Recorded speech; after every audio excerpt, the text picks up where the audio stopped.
All right, welcome everyone. I am George Shortwell, and this is my best game.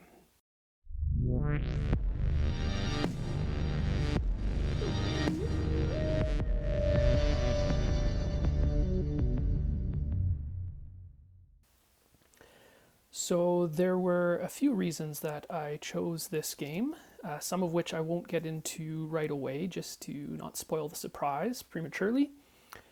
What I will say now is that this was the game that brought me over the 600 ELO barrier, which of course granted me my Terra Mystica superpowers. It is also one of my highest scoring games I've had on BGA, and this was prior to the change in starting auction VPs to 40. And finally, as you can see here, this game features some pretty nice competition with Matt the Lesser, Claybo 100. This is prior to his recent rebranding to Claybo Jangles. And I'm butchering this, I'm sure, but Dongichot, who, is also very strong. So this was the first game of the TMTL Season 3 in America Div 2. So we'll jump into the setup here and take a look at the game. And the first thing that you'll notice is that this game was being played on the Fjords map, which is my personal favorite, with no landscapes, which is also my preference. And there is Fire and Ice final scoring, which I'm increasingly liking more and more over time as I play it more. And in this specific game, the extra endgame scoring is outposts, which pretty much everyone that I know refers to as edge scoring. So most structures that are connected that are on the very edge of the map. So keep that in mind. Then if we look at the scoring track, we see that we have round 1 temples, round 2 spades, round 3 stronghold sanctuary, round 4 trading houses, round 5 towns, and round 6 again stronghold and sanctuary. So I would say that this is a good scoring track, not necessarily amazing due to the final round of stronghold sanctuary, but towns round 5 is nice, and round 4 trading houses is very nice. There's lots of factions that can build their game around that round 4 trading house event and really score a lot there. So that's probably what we would all be hoping to do. My initial thought looking at the track would be building a temple round 1, a few dwellings. Round 2, probably try and just expand with as many dwellings as I can. Round 3, then I can sanctuary for water 1. Try and build all my trading houses round 4. 2 or 3 towns round 5, and then maybe a stronghold round 6, depending on the faction. If I'm like playing halflings or fakirs or something like that, chaos, one of those classic stronghold factions. Or else just building more stuff, fighting network. So the cult rewards give us lots of coins early. There's some nice air workers round 3, and then some spades late. There's no fire rewards, and there's early and late earth cult rewards. So getting priests early to earth could be very beneficial here, especially.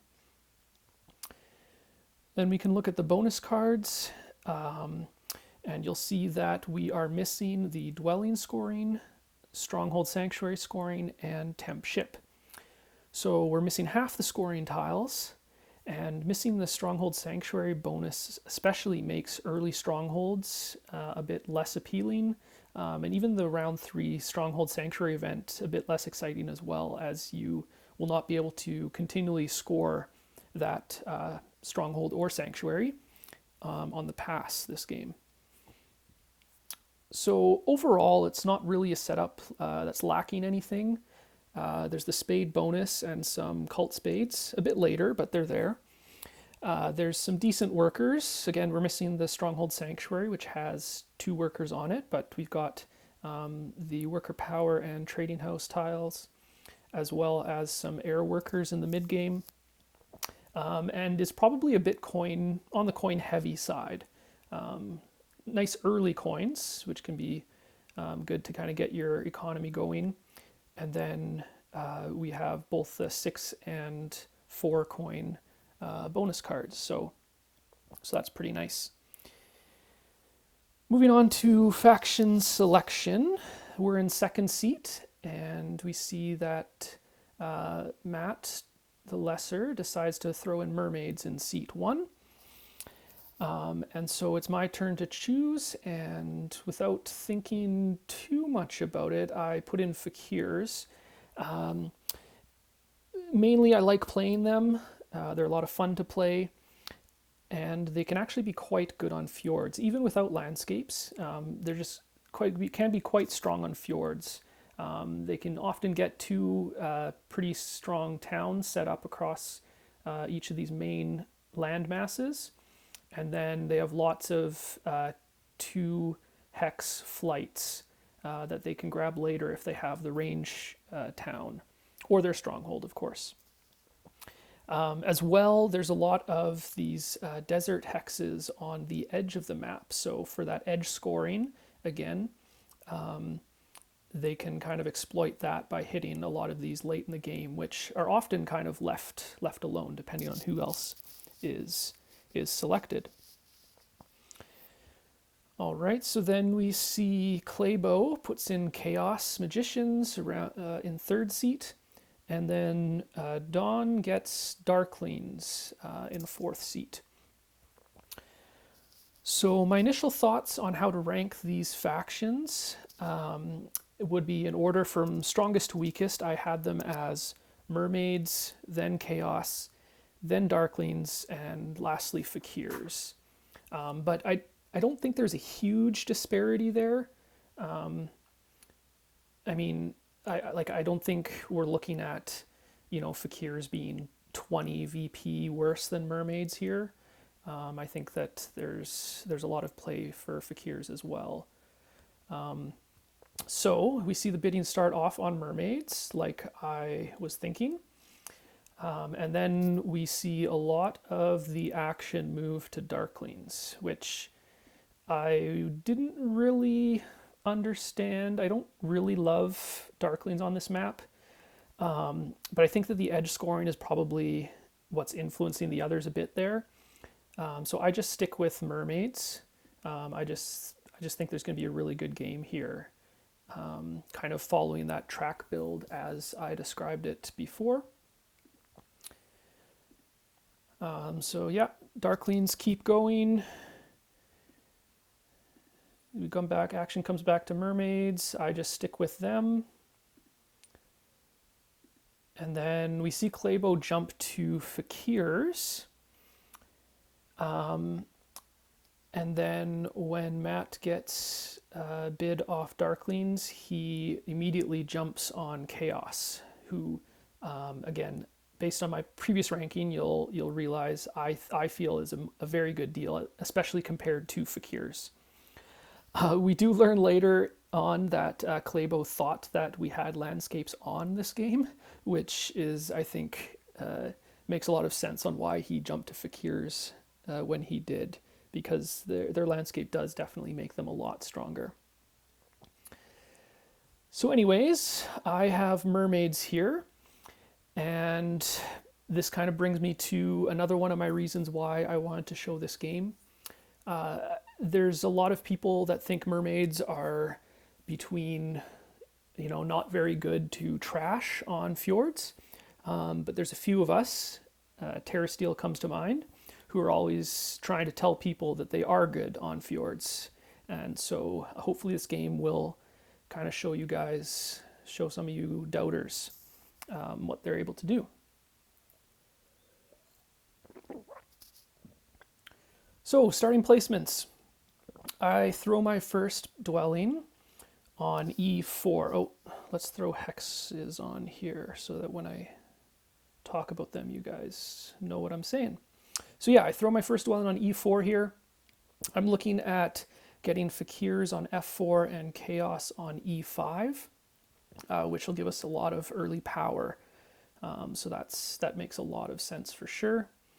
We do see Fakirs join their Darklings, then place on G5 and G8, which is kind of one of the standard Darkling placements, I would say. In this particular matchup, I think there was actually reason to go G3 and G5, which would have made me a bit sad, but regardless, that's not what happens. Fakirs then go on E7, which again is kind of their standard, one of their standard starting locations. And that brings me back to my second dwelling. So with mermaids, a lot of people like to start on F7 here, which in some setups can make a lot of sense. It does give you access to this nice 2-dig town location here from F7 through H8. However, with Darklings in the game, I feel like that leaves me with a lot of difficulty in connecting from over here on the east side of the map to my stuff over on the west. So what I do is I place my second dwelling on G6, which protects it from Darklings, and again gives me nice connection options. I just need F5 or D2 to connect off of 2 or 3 ship. I'm connected already off of 4 ship, which I will most likely want to advance my shipping during this game. As you can see, there is the ship VP tile. So yeah, I just think this makes the most sense here based on the other factions and their placements. And then we do see Chaos join on E5. So that's pretty nice for me, for sure. I guess he could have started D3, but again, E5 looks like a lot of early power being given to him, to the other players as well, but also to him. And also kind of makes it look like Matt's plan here as Chaos is to start Sanctuary in the first round, would be my guess. So bonus cards for the first round, we see Darklings take the Priest, which I don't really love as Darklings, taking the Priest over the Spade. If you think about it, you're trading the 2 points that you get for digging with a Priest for 2 coins, which trading 2 VP for 2 coins is a very good deal, and most of us take that any chance we can get throughout the majority of the game. So I would always take the Spade here as Darklings. Not to mention that it denies the Spade to the table, which is, especially in the first round, much better than denying them the Priest. So Chaos then takes Worker Power. Again, based on their starting location, they don't have a single Spade location unless they advance shipping and get to take D1. Again, this kind of leads me down the thought pattern that CM is planning on opening Sanctuary. But this is super nice for Fakirs as they get to start on the Spade, which, again, just massive, and is a lot of the reason why, as Darklings, I would have taken the Spade myself. So then I have a decision. A lot of players would be tempted to take the Ship VP. It gives them the 3 power that they need to open with the double Spade power action. But looking in this setup, I think that I don't need that 3 power to guarantee me the double Spade. Because Fakirs, we all know, starts with their terrible 7-5-0 power bowl situation for God knows what reason. Chaos is probably planning on opening Sanctuary. They can double Spade F5, sure, but that doesn't really get them anywhere. They would still have to bridge to make a town, and those are all more double Spade locations that they're bridging to. So I don't think they ever want it. And Darklings, as we know, dig with priests, and they took priests, so I don't feel that they want the double spade here. So that being said, then I end up taking the 6 coins. Now, there would be an argument for taking the cult coins, the 4 coins in a cult step, but at the beginning of the round, I didn't see a situation where that cult step gets me anything meaningful on the cults, right? There's no spade here that if I get a priest to the cult plus the cult step, I get a spade, that kind of thing. So I just take the extra 2 coins. So I upgrade E4 first, as that's the place with 2 neighbors and is going to give me the most power. And of course, we see Fakirs and Chaos follow suit. Again, giving us some nice 2-for-1 power. Darklings immediately take the 2 workers, which is fine by me. I'm not needing them. Chaos may have wanted them, so Darkling snaps them up. And so now my first decision of the game. Again, I already mentioned Fakirs can't double spade. Chaos could double spade, but I don't see a good argument for them to do that. So I am not going to take it yet, and in fact, I decide to take a priest. The priest will give me back 2 coins from sending to the cult this first round. As well, I'll be able to send it to either Earth for more coins, round 2 and a later spade, or if Darklings decide to send their priest to Earth, I can always send it to Air for some workers, a little bit. I also feel that I'll be getting enough power here to still get the double spade. So Fakirs go with the temple, and they grab Earth 1, which gross, but again, we didn't know this yet, but Claybo thought that this was a landscape game, so it's a bit more defensible in the landscape world, taking Earth 1 as Fakirs. Otherwise, I'm sure he would have taken probably Air 2 here. And Matt the Lesser also upgrades to a temple, giving us more power again. And he goes Earth 2, Earth 1, which makes sense. And then we see Darklings send their priests to Earth. They didn't want to give us the priest to Earth, so they do that. Fine by me. So I see here, I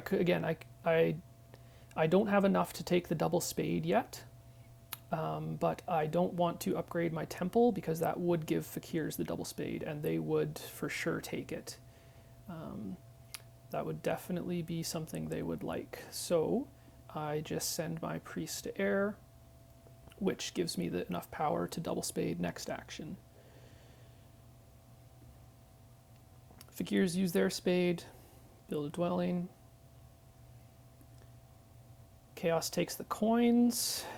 Makes sense. Again, they're going for their sanctuary here. And Darklings finally upgrade to a trading house. And so it's my turn. And now I do have to take the double spade, as Fakirs have enough power for it. Of course, the bummer of me having to take it now is that there's the chance that I will get Earth 1 blocked by Darklings. And that would be a shame. But we'll see. We will see. So take F3, F5, which are the only 2 single dig locations I can currently reach. And I build my dwelling F5, again, because Darklings, when they upgrade to a temple, will give me more power.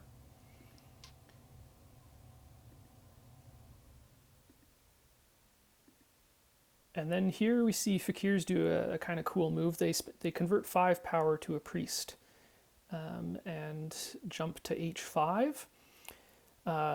He's going to be getting a lot more power from me. I'm going to be giving him 4 more. He's going to get 2 from Chaos and 2 from Darklings. So He uses his power to jump and get this flight down here, and now he's threatening h4 on Darklings, so they'll probably want to secure that this round.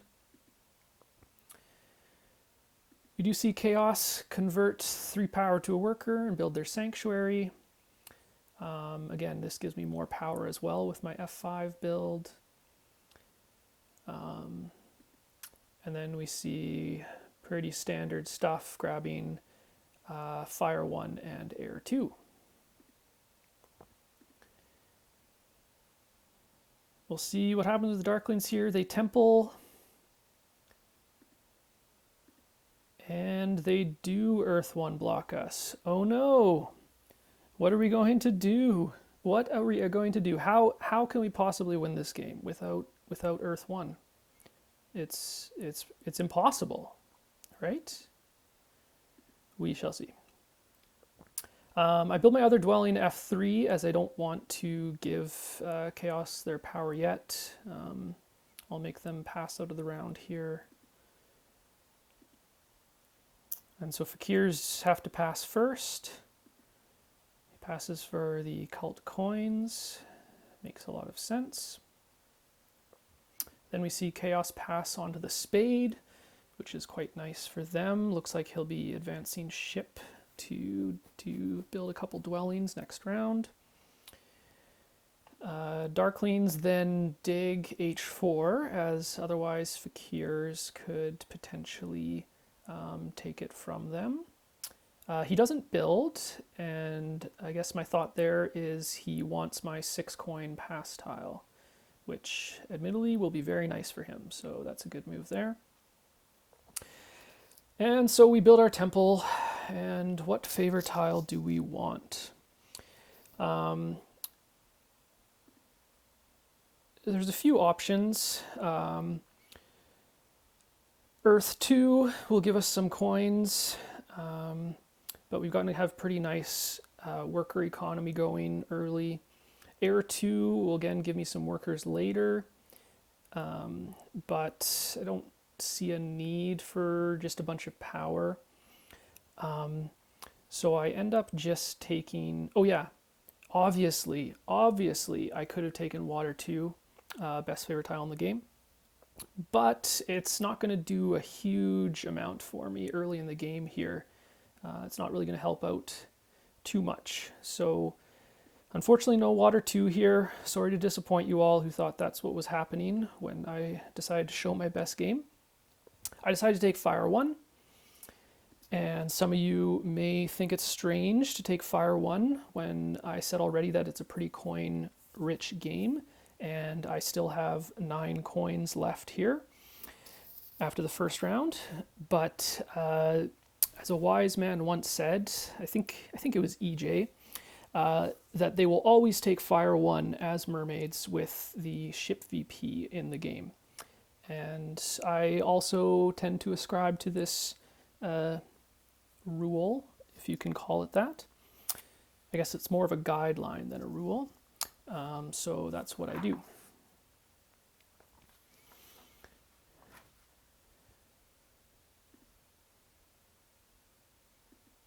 Also, spoiler alert, I was always taking Fire 1. I was never taking Earth 1, even if given the option here. But that is a story for another time. I passed for the ship VP. Now it's kind of my best option here. If I advance my ship next round, I get some dwellings on B3 and G2, which looks pretty nice. Maybe I can even spade I6 and get I6 and I5. And that would be really nice. So it'll give me some points plus some power, which is helpful. Side note here. Since I did send my priest to air, the cult coins may have actually been helpful, as it would have gotten me to the 4th step in air and given me an extra worker later in the game. But again, I didn't envision myself actually taking the priest. That was kind of a spur of the moment thing where I was like, hey, oh, I can take the priest and I'll still get double spade.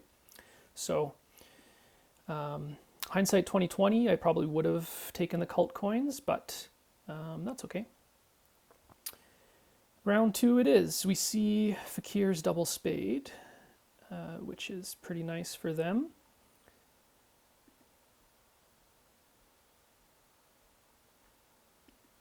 Then Chaos decides to advance ship as they want to use their spade on D1 probably and get out a couple dwellings. I have the option to take coins, but looking at it here, I've got 15 coins already. Yes, I'm going to be using a bunch of them, but yeah, I'd rather try and again get out my 4 dwellings here. So I want to save my power for the single spade if I can on I6, because that'll let me get out 4 dwellings here this round. So I as well advance on the ship track, which does leave coins for Darklings, which is pretty nice for them.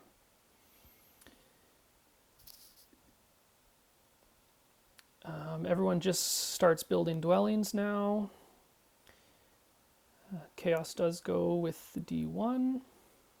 Makes sense. So I do end up getting a bunch of power here, which means I probably could have actually taken the coins and still gotten the single spade later in the round, but that's okay. So I do dig and build I6.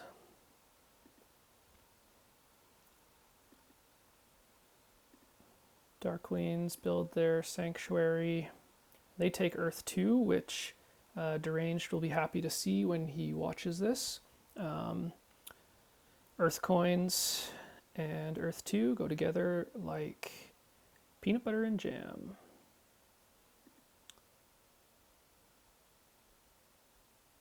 Alright, Fakir's end up building a trading house here, which I don't really love, but it's fine. And Chaos takes a priest. I keep building my dwellings. I build down on I5.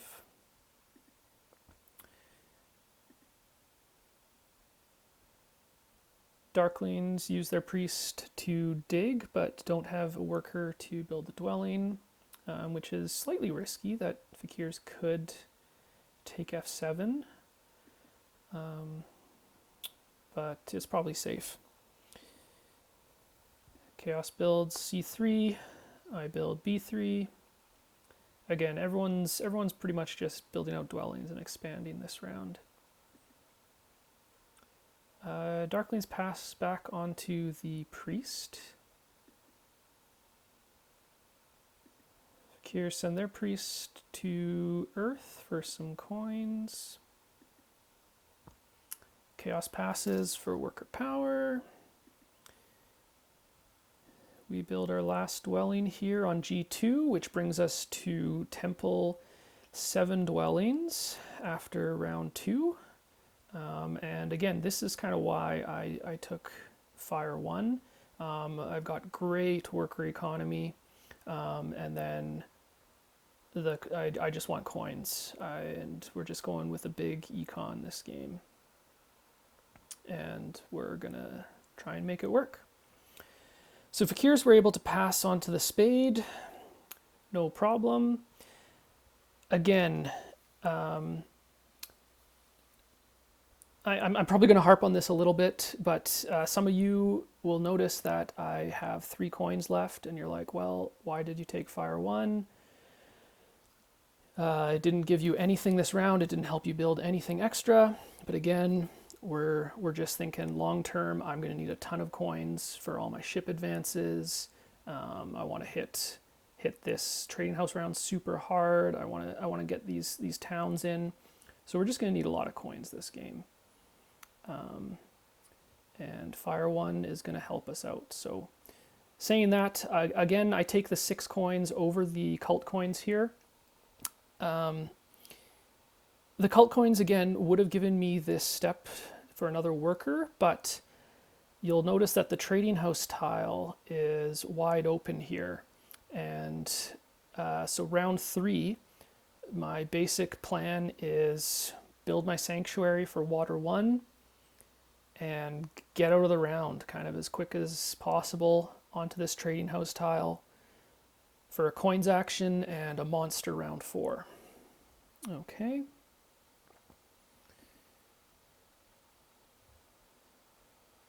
So here we go, round 3, moving along.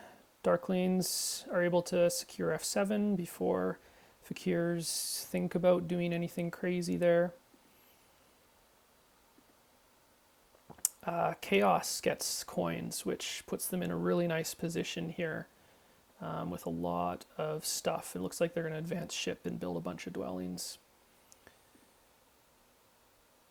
Fakir's Temple for water 1. Makes sense. Again, remember, we don't know this. We still don't know this yet, but Fakirs think that they have a landscape to build.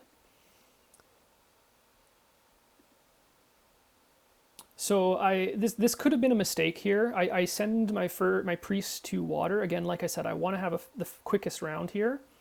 So this was playing a little bit greedy, but grabbing that 3 spot will be really nice for getting maybe 2 cult spades next round.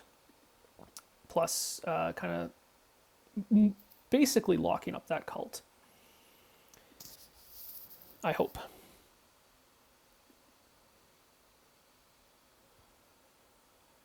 We do see Fakirs build their sanctuary, which is expensive, but understandable in the Stronghold Sanctuary round. And he finally takes an econ favor, grabs Heir 2, which will also come with a worker this round. So then I build my sanctuary. Like I said, I've got tons of dwellings out. I'm looking to hit this trading house round hard next, so I'm grabbing water 1 here, making sure I've got that. Darklings had advanced ship, and so they get down to the south on I-8 here. Again, with edge scoring, this is a really nice town location for them down here.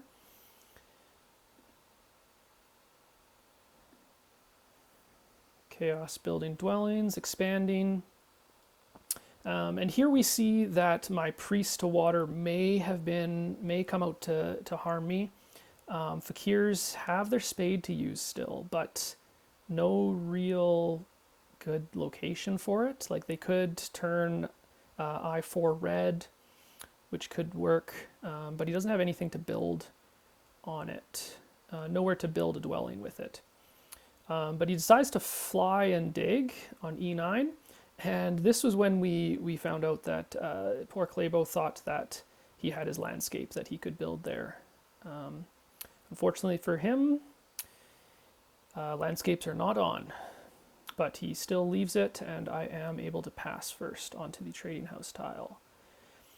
Again, you'll see, as I just kind of keep clicking along here, you'll see, look, I have 9 coins left after this round. Still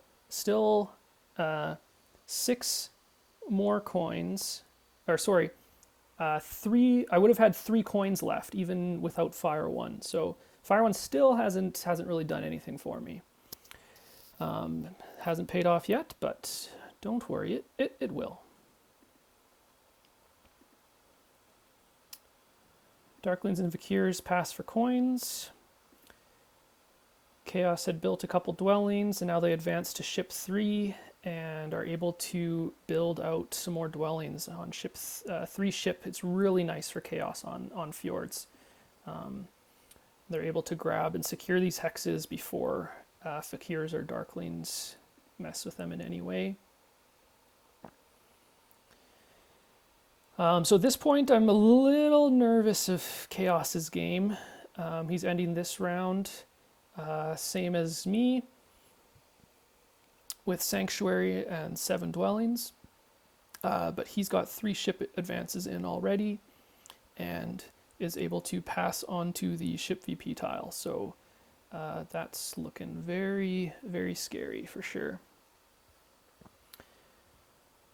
All right, round 4, we grab those 7 coins. We grab them so fast, and we are set up for an amazing round. We're going to be able to build all 4 of our trading houses, which, oh, by the way, if any of you are confused about why I keep calling trading houses, it's because trading houses are literally called trading houses. It's in the rule book. Look it up. Anyways, we're going to build all 4 trading houses and probably some dwellings, maybe a dwelling or 2. We'll see. My main concern that I have to watch out for this round is Darklings had a ton of priests, and so I do have to be aware that they could dig G3 or H3 to build on G3, which would be sad for me because this is obviously one of my town locations for next round that I definitely want. So I'm just going to keep an eye on them and make sure they don't do anything funny here.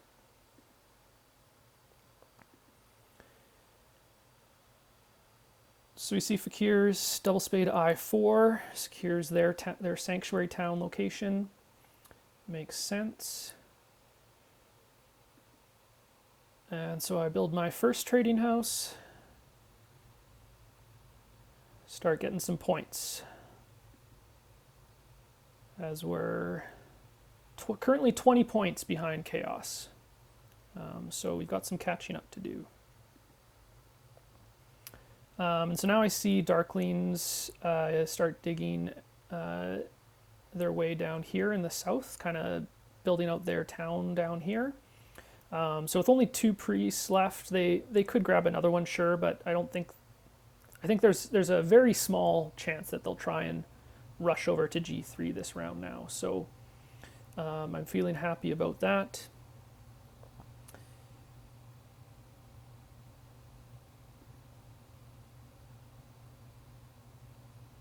Chaos does get their priest to fire, the first priest to fire, which is still around now, which is a bit crazy. So like I said, now that I feel like G3 is safe, I hard dig and build on D2, which now sets up my other town location. So I'm going to try and grab 2 towns next round, this E4 through G2, and then G6 up to C5 is the plan. And again, with my early dwellings, I have enough workers that I can do these hard digs.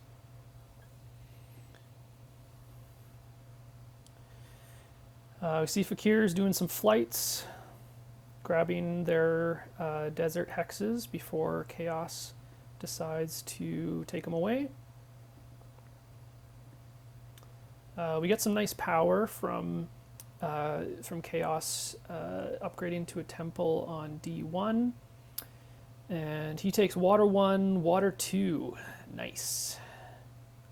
So that means all the water 1s are gone. So Darklings did not get one. So at this point, I'm not too worried about Darklings' game. It's not looking like they've got a good way to score enough points here, I don't think.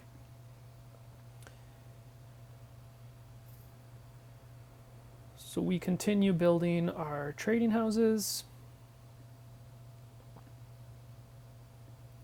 Again, we're just going to set up our 2 towns this round while scoring a buttload of points.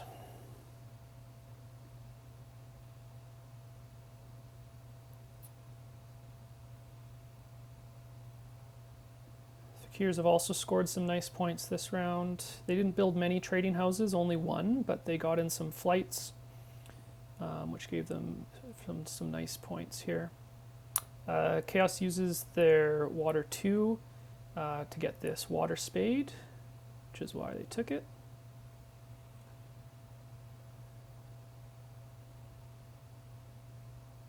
We keep building our trading houses. Trading houses, trading houses, trading houses.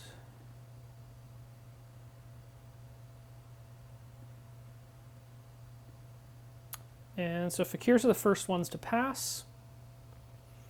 as they have no resources left, and he grabs the spade, which is again, this is kind of why fakirs were not a terrible pick in this setup, just with being able to grab this spade tile. They got it first round, miraculously, and then they got it round 3, and they'll have it for round 5 as well. So between that and some double spade power actions, he's been able to get a lot of nice territory. I had my priest still, so I decided to send it to water now. Gets me to that 8 step, gives me another cult spade, which I can use my 2 cult spades on c5 and g3 again to set up my towns for next round. So this is all coming together very nicely.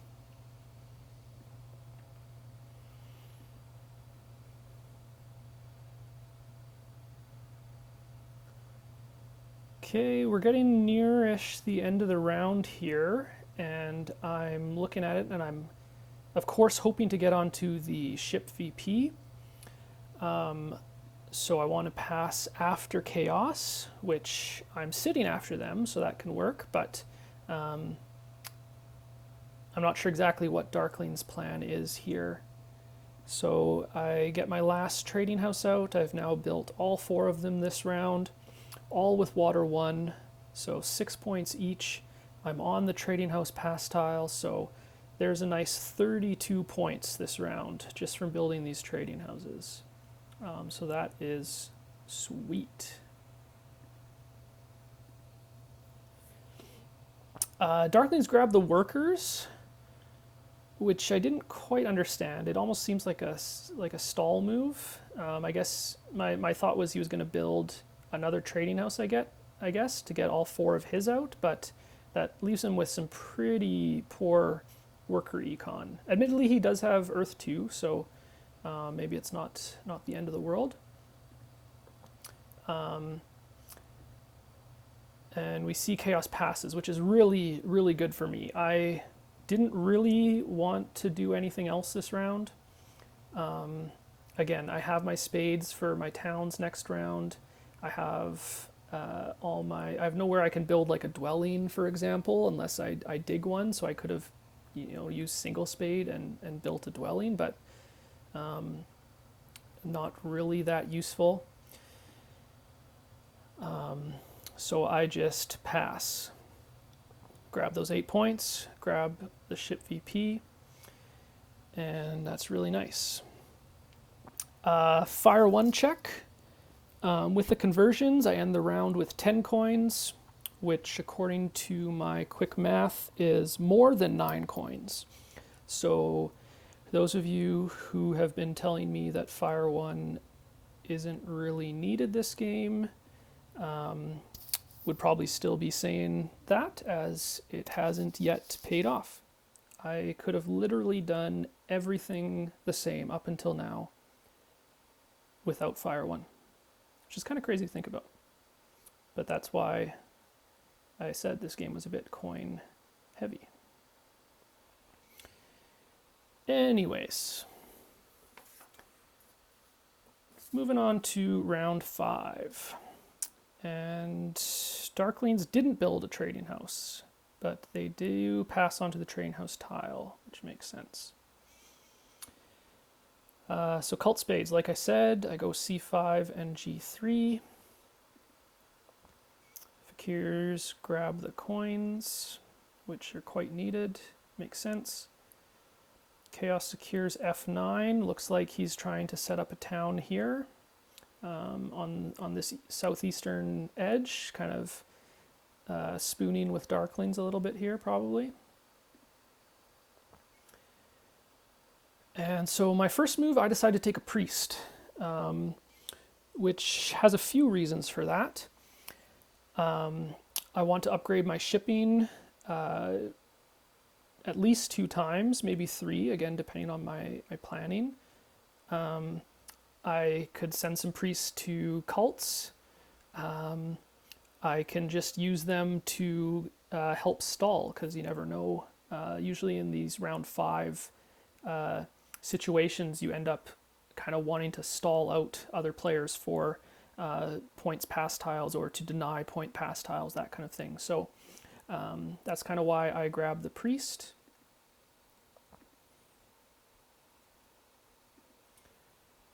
Darklings grab fire 2. Looks like they'll try and build a couple towns this round that way. By the way, coming into this round, I'm still almost 20 points behind Chaos. So again, Chaos is having a really strong game here.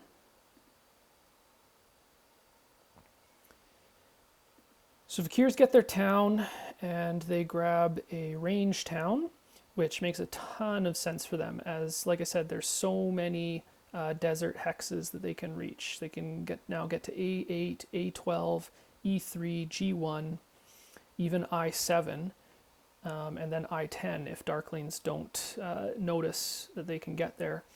And these are all on the edge of the map, basically, and just very, very good for them. So that makes tons of sense. So I finished my first town by building C5. That's the hex that is, in theory, under more threat than G3, just because Fakirs could have messed with it for some unknown reason. I guess they could get G3 anyways. Both of them are not under threat.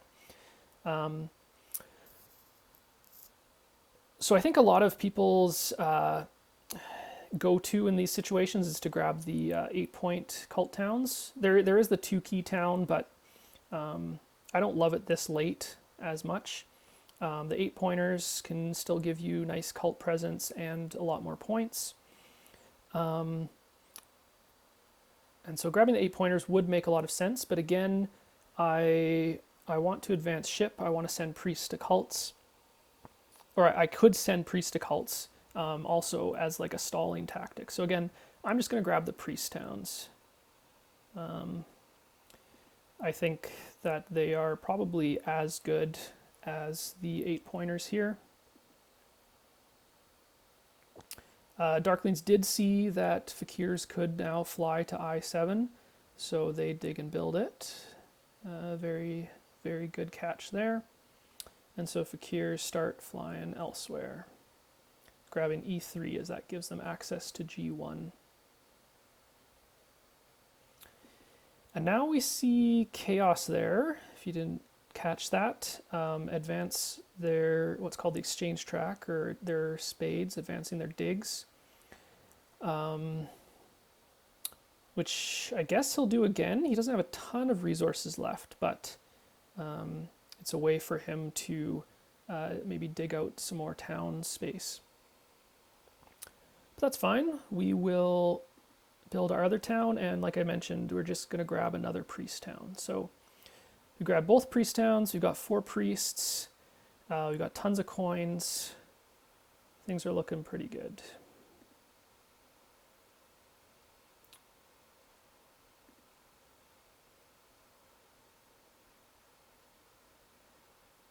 Darklings, I think, seeing that I'll be advancing ship, decide to secure F8, which they had dug to a lake last round.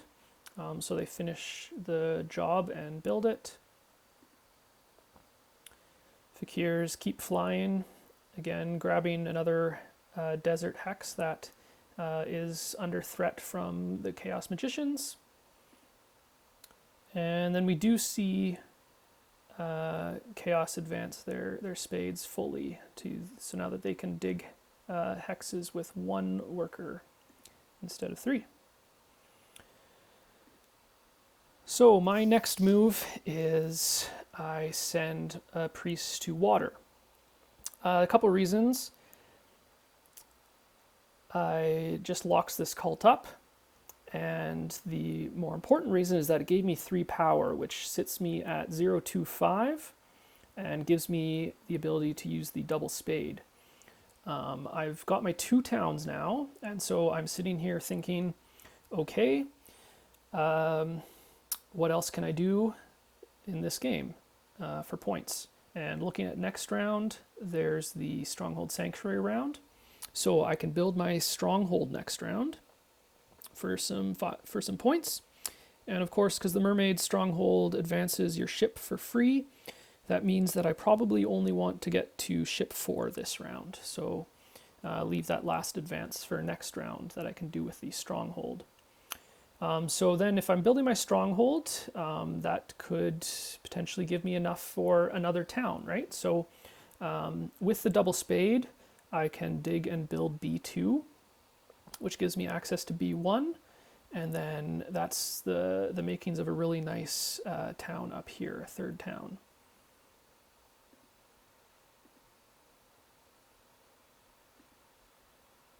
Darklings end up grabbing the 2-key town, which is a little strange just because,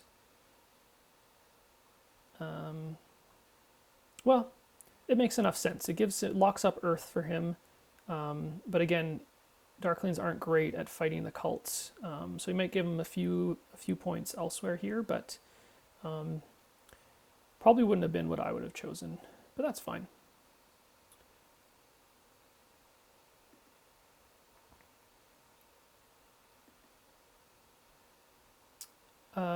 Chaos uses their Water 2 step on Earth, which gives them an Earth Spade. So Water 2 has been pretty nice for him so far. It's given him the Water Spade last round and the Earth Spade this round.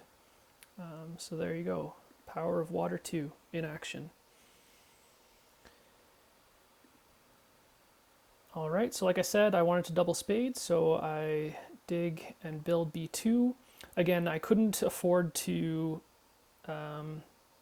not build and stall there, just because, of course, Chaos have fully advanced digs and could make me very sad by digging it away from me. And we see here Darklings have to pass. So they grab the priest, and then Fakirs immediately pass without using their spade this time, you'll notice. So again, I got a bit lucky earlier in the game when he did use his spade, and I was able to grab the trading house tile. But this time he's not going to mess around and just ignores the spade, grabs the trading house tile. So now I'm in a stall war with the Chaos Magicians, which, again, looking at the difference in our resources, looks like I should easily win that, but he does have advanced digs, and he grabs the 2 worker power action, so he now has four more turns he can do, so we'll see if I can outlast that. I advance ship. He digs a hex. I advance ship again, getting to ship 4. Like I said, that's where I want to finish here. Even though advancing to ship 5 would give me 3 more points this round, I'm going to save the resources in order to get the free advance with the stronghold next round. Chaos digs a hex. Surprise, surprise. All right, I send my priest to air. Again, these priests that I've been grabbing have been useful. This one, again, gives me an extra turn. As well, that power now gives me 4 workers, and if I burn, gives me 8 coins, which is the perfect amount to build a temple for air 1, and then a trading house up on B2 to set up for my stronghold.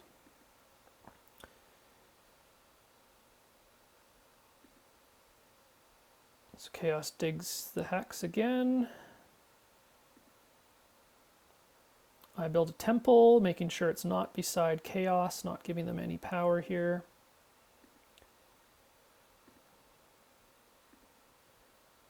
Again, like I said, I grab air 1. It's going to be worth 8 points for me here.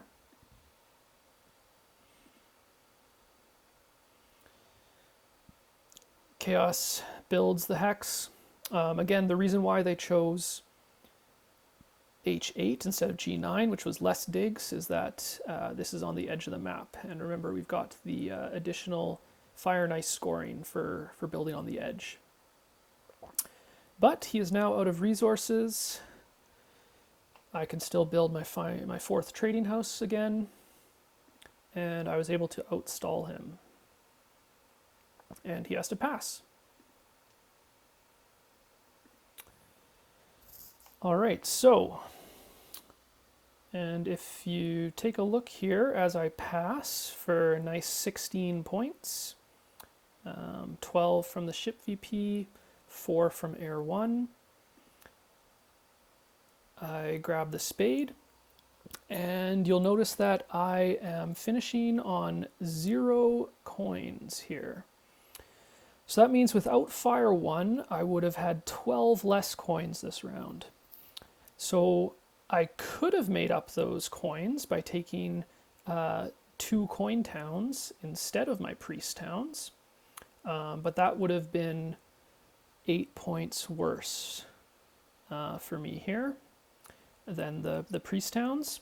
As well, I wouldn't have had these extra priests to advance ship. I may not have been able to get to ship 4. I wouldn't have had the excess priests to send to the cults, which gave me double spade and let me outlast chaos. So in that world, he's definitely getting the ship VP tile. So there you go. I didn't need Fire 1 at all through the first 4 rounds of the game, but I needed it now, and I'll need it next round, as you'll see here soon. So again, the argument that the economy favor that you take in round 1 has to help you in round 2 is a misnomer. Sure, it's great if it helps you in round 2 to build extra stuff, as that just means you're snowballing your economy a bit more. But you get that econ for the whole game, not just round 2. So Fire 1 is awesome. Rant over.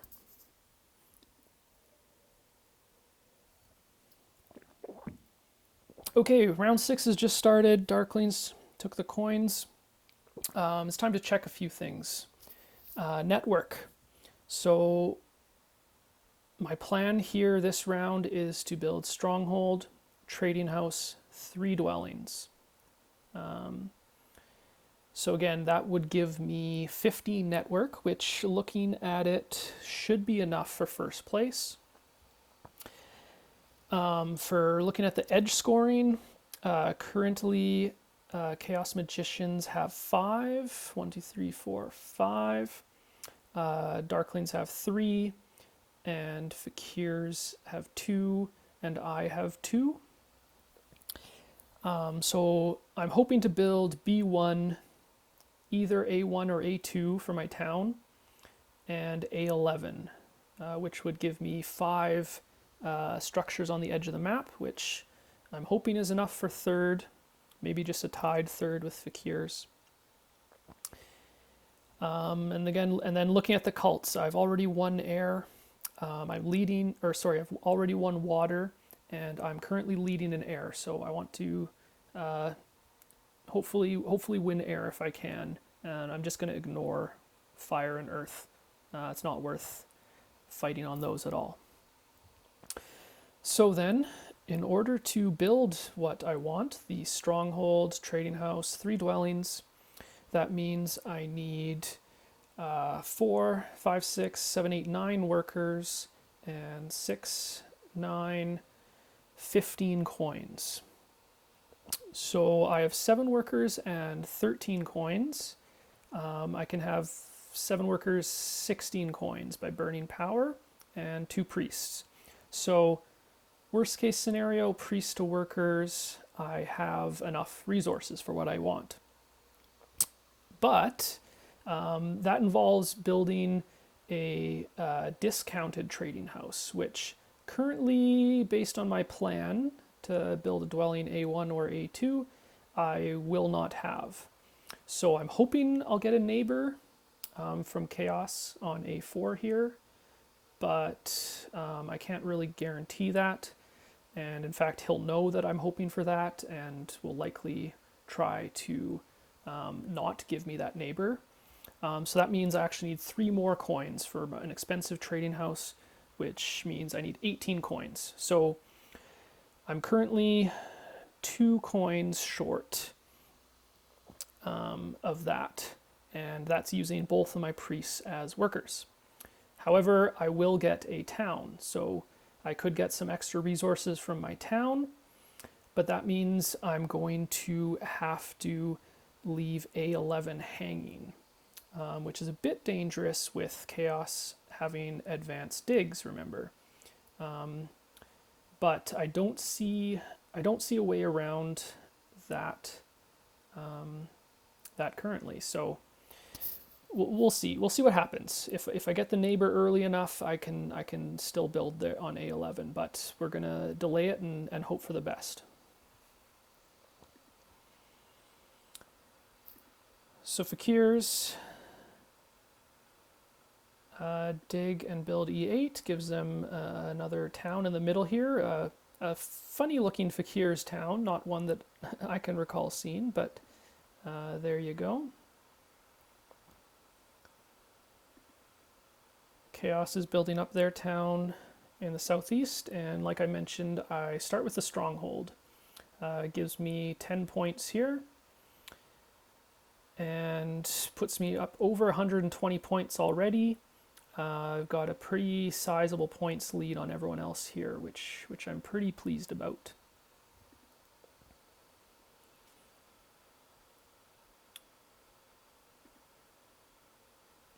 Darklings secure their town. Fakirs grab a priest so they can do flights.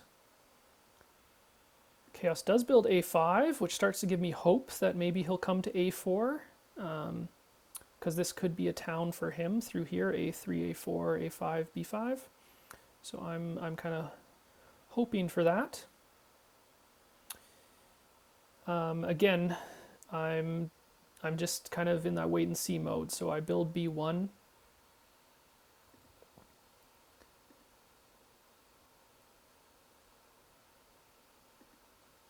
Darklings dig and build I3, gives them their second town. Takes a ship town. And it's at that point where I start to get a little bit nervous, as I just noticed that now that Darklings have 2 ship, they can rush over here, and they could also threaten to dig A11 on me. But again, there's nothing I can do about that. I just have to hope that it's there for me when I'm ready for it.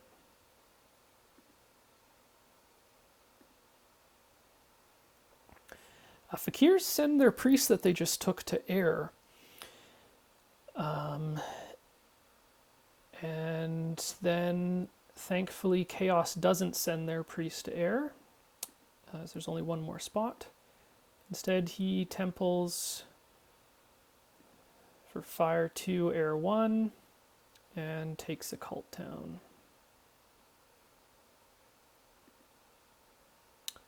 It's at this point where I make the decision that, again, like I said, I want to win air. So I send a priest to air. Again, this leaves me with not enough workers to build A11, but I should be able to get the resources through a town at this point. And again, making me nervous. Darklings do build E10, which again makes me seem like they may be coming up here. They do have a dwelling left, which they could build B6, and then they could dig A11 on me. So we're just hoping that that doesn't happen. Fakirs fly to A12. Chaos finish. Oh no, they've already finished their town, but they build another trading house down here, F9, which makes it seem like they are very aware that I'm hoping for a neighbor here and that they are not going to give it to me on A4. That's okay. I dig and build A2. I could have delayed here again, not built, and hope that Chaos does join me on A4, but I'm worried about Darklings here and I don't want to mess around, so I'm just going to rush this town as quick as I can. And Darklings decide to build their trading house on I-10, which finishes their town. They take the 11 pointer, and I'm happy for that, as they're now not going to be able to block me on A11 because I'll be able to get there before they do. Just waiting to see if Chaos is going to let me now. Fakirs build a trading house, finish their town. They take the other cult town. Fine with me.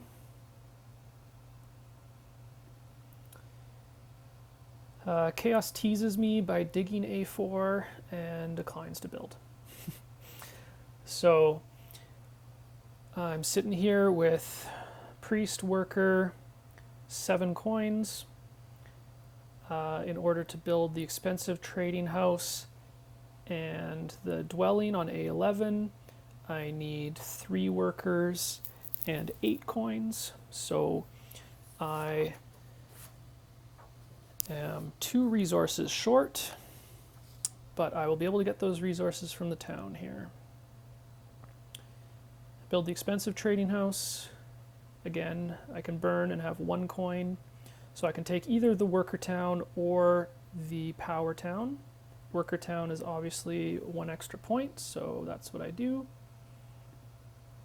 And now we hope that I can build on A11.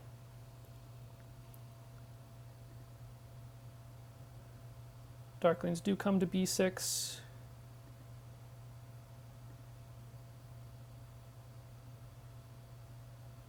Fakirs send a priest to water, taking the last spot there. He'll be able to, looks like 5 power priest, do his last flight to G1.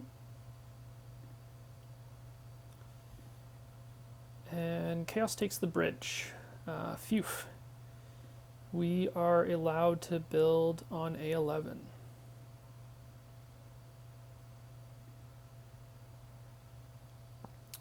Nice. So, looks like Chaos is going for another town here. They allow me to build A11, which, like we mentioned earlier, gives me 15 network. It gives me 5 edge structures. And so that's really, really nice for me because the 15 network will end up giving me first, and the 5 edges also gives me third on edge scoring. Even with Fakirs doing this last flight, they only get to 4.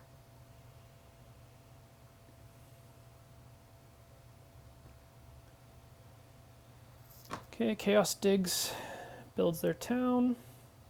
They take a priest town. That was the highest VP town left. I have nothing left to do, so I pass for 4 Air 1 points and finish at 136 before end game scoring. Feels pretty good. And again, you'll notice I had the perfect number of resources this round. Fire 1 coming in clutch at the end.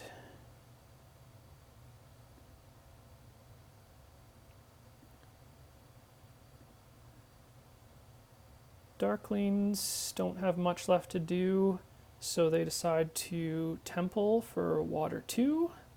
Nice. Love to see them grabbing some cult points off of the other players. Fakirs pass for 8 from the trading house tile. Chaos builds their last dwelling. Only gets to 14 though, because they have no more dwellings to build. Then there's a bit of a water 2 fight here coming up.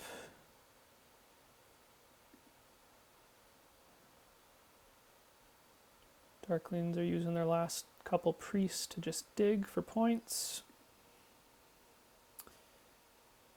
Chaos uses their water 2 step. Darklings could send their priests to water.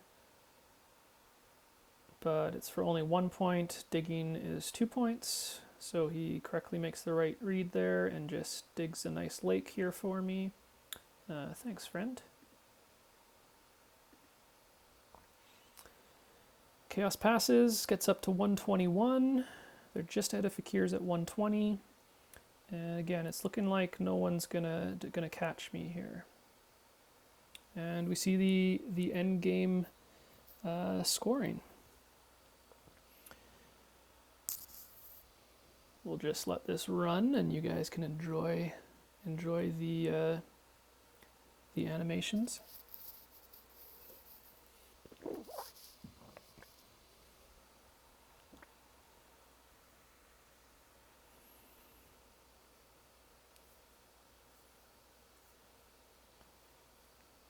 Right, so yeah, I was able to win water and air. Gave me 16 cult points, which is a pretty good number. Again, we'll see here, I will get 18 for network. Chaos and Fakir's tie for second, each get 9. And then for edge scoring, Chaos and Darklings both tie at 7, and so they each get 15, and I get 6, as we already said. And then just the final resource points to go.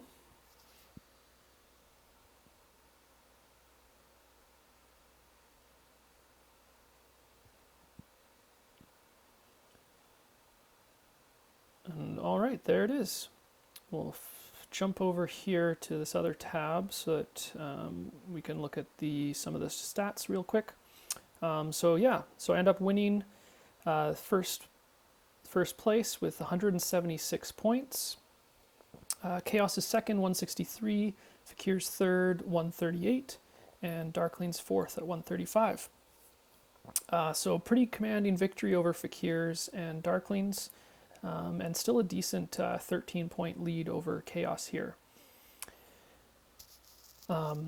So just quickly looking at it, even if Chaos had chosen to spend a worker, which they had an extra one at the end of the game, to dig A11 away from me, I still would have won 168, 165. I would have lost 6 network points, 3 edge points, but I would have gained a resource point, while Chaos would be +3 on network and -1 resource point. So I still would have won even if I didn't get A11, which feels pretty good as well. As well, my score is only inflated by 6 VP due to the extra fire and ice scoring. Without it, I'm still at 170, which feels like a really nice game. And yeah, it'd be an even bigger lead, as it would be 170, 148 for Chaos, 138 for Fakirs, and 120 for Darklings without the fire and ice edge scoring. So how did things go so well for me? Well, first of all, I had the most thinking time at 31:13. 30 minutes-ish is pretty standard game for me. Everyone else is in the 20s. So it was a longer game, which is the kind of pace that I prefer. Again, I started at 23, Chaos and Fakirs at 30, Darklings at 19. The biggest thing here, again, based on my valuations, I thought Darklings were overbid and Chaos were for sure underbid versus Fakirs, definitely.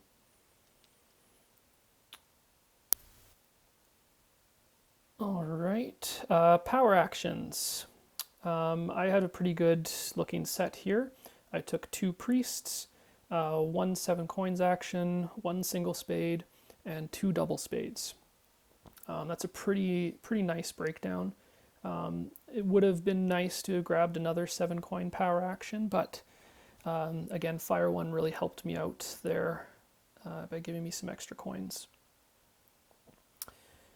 What else should we look at here?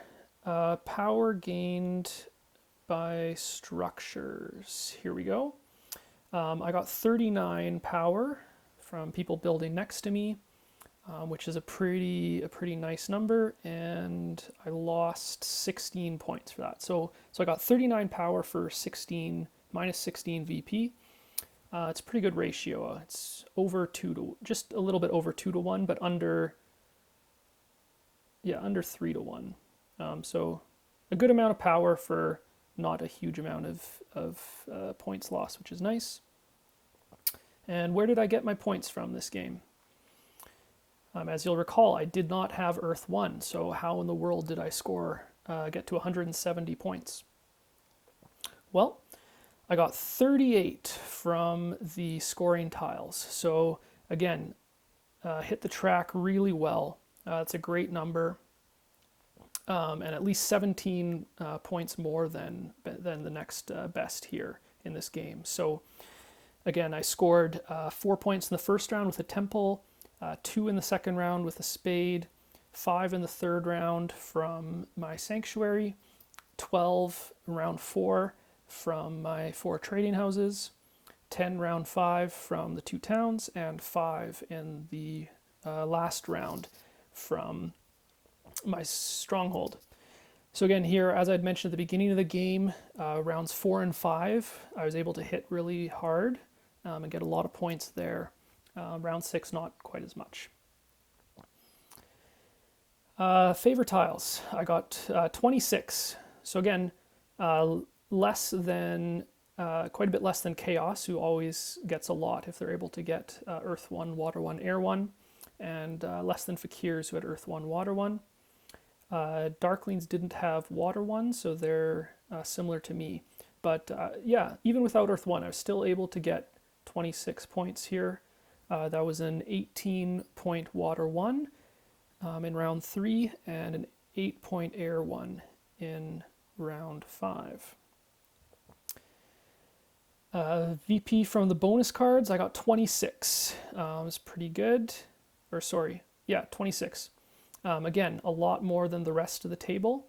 I was able to get a 6-point ship VP in round 2, 8 points from trading house tile in round 4, and then 12 from the ship VP and again in round 5. And then, like we saw already, 18 network, 6 edge, 16 cults. So total points scored in the game, I scored the most points by quite a lot here. At least 26 more than Chaos, who were in second. So even without Earth 1, I was able to score a lot by just hitting the track hard, making sure I won network, and all of that was helped out by Fire 1. So anyways, that's the end of my video here. I'm George Shortwell, and I hope you've enjoyed this breakdown of my best game. I hope it'll increase some of your belief in econ favors, and also your belief in mermaids on fjords. My apologies again to those of you who are hoping to see me take Water 2 this game, but props to Matt the Lester and Don for picking up the slack. See you guys later.